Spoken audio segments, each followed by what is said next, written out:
नमस्कार दोस्तों, मैं श्याम वर्मा आज आपके लिए पुनः एक न्यू वीडियो लेके आया हूँ। और ये यनमार का YM सीरीज़ का है 348 ए। तो अभी इनका चल ही रहा है ये मॉडल। 348 आर जस्ट आ रहा है पश्चिमी बंगाल वगैरह में, और कई जगह कई स्टेट में उसकी टेस्टिंग चल रही है। चैनल को यार लाइक सब्सक्राइब ज़रूर कर दें, आपसे रिक्वेस्ट है, कम से कम सब्सक्राइब ज़रूर कर दें। और यहाँ पर सत्य बताया जाता है और ठीक सलाह दी जाती है। बाकी कोई भी ट्रैक्टर अपने आप में कंप्लीट नहीं होते, अपने प्राइस के अकॉर्डिंग ही सभी जो है ठीक होते हैं। जिनकी प्राइस अच्छी लगती है उनकी बिल्ड क्वालिटी अच्छी है और कुछ एफिशिएंसी अच्छी है। तो ये जापानीज़ एनमार जो है, यदि आप इंडियन मेंटेलिटी से हट के केवल जो बाहर चल रहे हैं ट्रैक्टर, सेम ट्रैक्टर इंडिया में भी चल रहे हैं, अमेरिका यूरोप सब में। केवल आप जो देख रहे हैं यहाँ का फेंडर मडगार्ड चेंज है, बाकी सारी चीज़ें वही है, वही डिज़ाइन वही वो। तो आपको जो है स्पेयर पार्ट की प्रॉब्लम नहीं होती।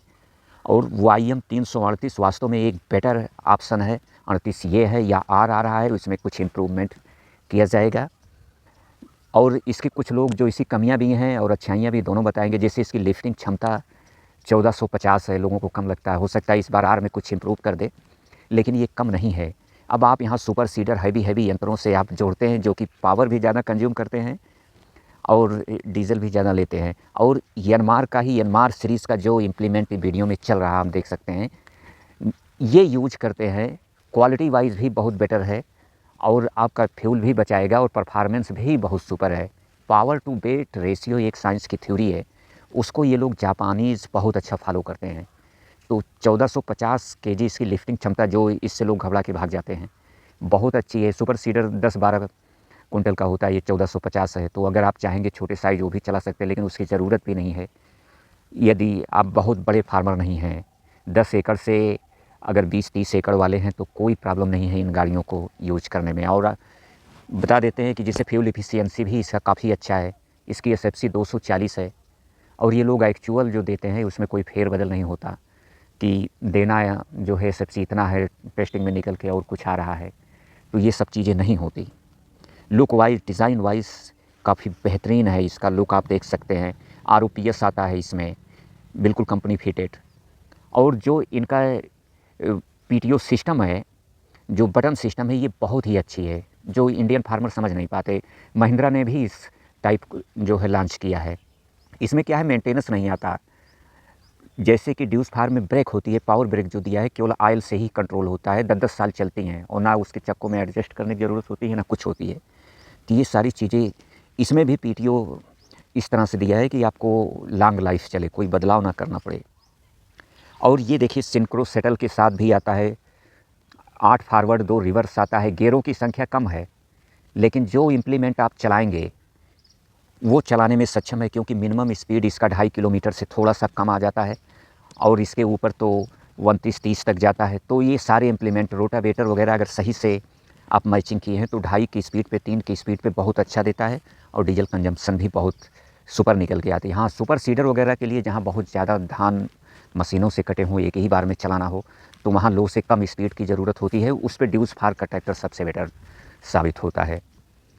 तो सीट वगैरह देखिए, एकदम डिलैक्स सीट देता है, हर चीज़ सिंक्रोमेस गेयर है, बेल जो है एकदम फिनिश गाड़ी है।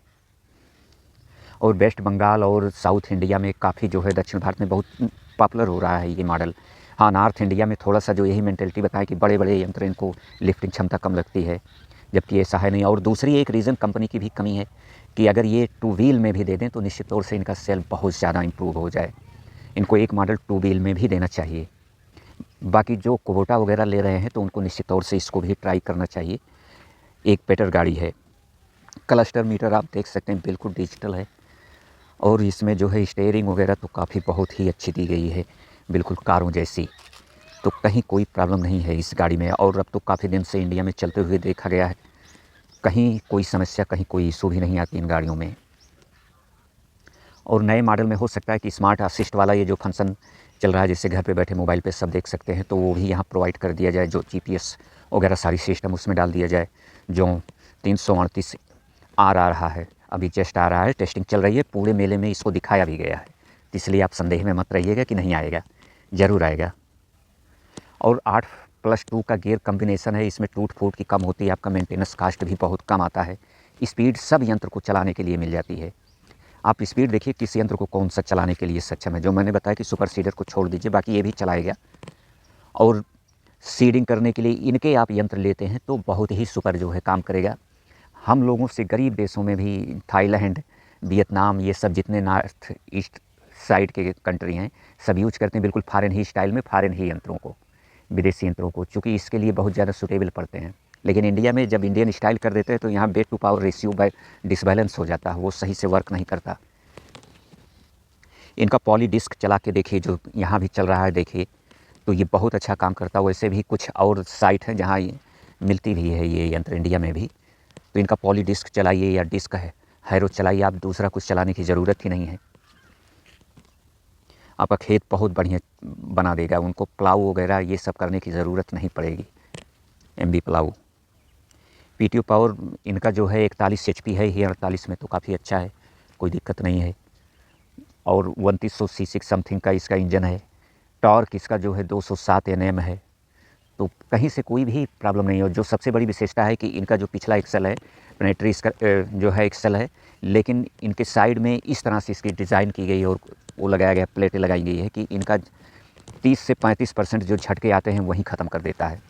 और एक्स्ट्रा जो दूसरे प्लेनेटरी ड्राइव देखते हैं तो एक्सल में कहीं से कोई भी टूट फूट की कोई शिकायत नहीं होती। और जो इनका फ्रंट ब्लेड वगैरह यूज करते हैं तो आपको लेज़र लेवलर ये सब यूज करने की ज़रूरत नहीं होगी, जो काफ़ी कास्टली है। ये फ्रंट ब्लेड आप वीडियो में खुद देखेंगे कि जो चल रहा मिट्टी को जो है एक जगह से दूसरे जगह ले जाने में बहुत ही सुविधाजनक है।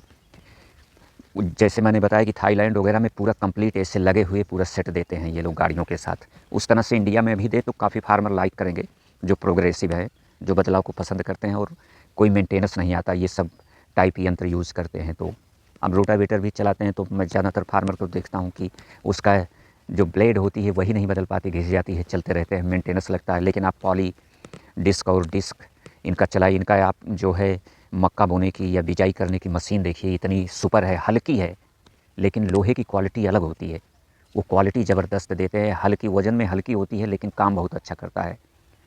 टाली में भी यही देखा गया कि एक आध दो मध्य प्रदेश में कुछ टाली बनाने वाले हैं, वो हल्की टाली लेकिन बहुत मजबूत बनाते हैं, तो ट्रैक्टर की खिंचाई में भी दिक्कत नहीं होती और डीजल भी बचाता है।